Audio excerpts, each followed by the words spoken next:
Sorpresang ininspeksyon ng Bureau of Customs ang ilang pantalan. Ang ilan daw kasi sa mga nakumpiskang smuggled luxury vehicles noon, inawawala na ngayon. Eksklusibo yan. Tinutukan ni June Veneracion.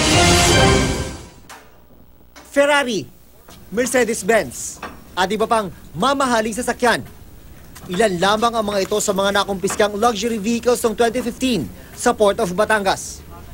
Sorpresang nag-inspeksyon si Customs Commissioner Nicanor Faeldon sa pantalan ng Batangas noong linggo. Just to make sure na yung 14 luxury cars ay intact pa. Kumpleto pa naman ang 14 na kumpiskadong luxury vehicle sa Port of Batangas. Pero sa ibang pantalan, mukhang may problemang nakikita. Pinapaimbestigahan na ngayon ni Faeldon ang mga report na nakakarating sa kanya na may mga nailabas sa smuggled na sasakyan ng nakarang administrasyon. Kahit pa, kumpiskado naman ang mga ito. Meron na raw siyang listahan ng mga pantalan na iniimbestigahan. We are in the process of accounting them. We really have to find out why some of these units ay nailabas samantalang nakasisya. Ilang linggo mula ngayon matatapos na ang investigasyon ng Bureau of Customs. Dito magkakaalaman kung sino ang mga maaring managot kung bakit may mga smuggled na sasakyan ang narelease nung nakarang administrasyon. Sa 11 buwan ni Faeldon sa Customs, may mga nagtangka na raw mag-smuggled na sasakyan pero napigilan.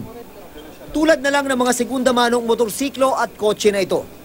Mahigit 3 milyon ang tinatayang halaga ng misdeclared shipment mula Amerika na idineklarang household goods and personal effects ng isang balikbayan na nagngangalang Efre Lopez. Sinisika pa namin makuha ang panig ng nasabing importer. May kaukulang parusa yan.